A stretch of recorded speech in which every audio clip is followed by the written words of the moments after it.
gần đô tí cái chim lai tia vẫn siêu xa nằm mùi đô ni cây van pa thì nắng lao về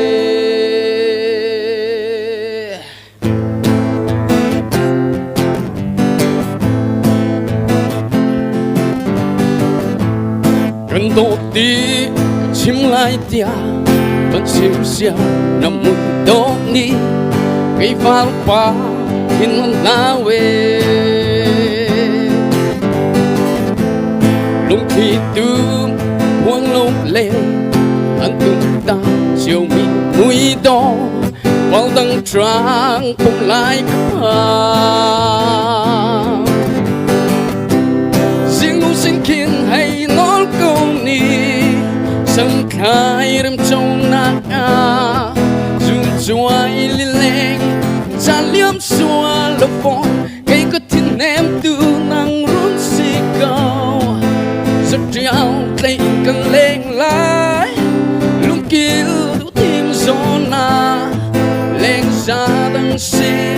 được choáng cuốn câu mùi to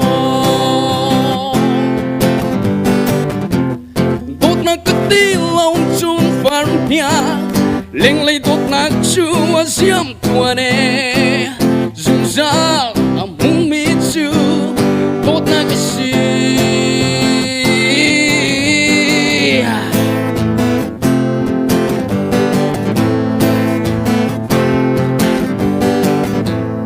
ôi công tra chỉ suy lên ngủ số vàng na in xuống đeo mùi đốt lơ chừng uống hẳn rê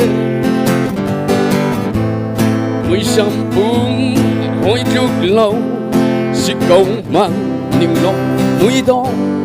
thiên lung tra ngày mi cái gì riêng nụ sinh khiến hay nói câu ni sông khai đêm châu nát dương chuối li leng gian liếm xua lấp phong cây có thiên em từ năng rúm xì cầu giật treo tay cần lên lá lúc kia đủ tim gió na lên ra đằng xin ngược choáng cuốn câu mùi đỏ cây có thiên em từ năng rúm xì cầu giật treo tay cần lên lá lúc kia đủ tim gió na lên ra đằng xin ngược choáng cuốn câu mùi đỏ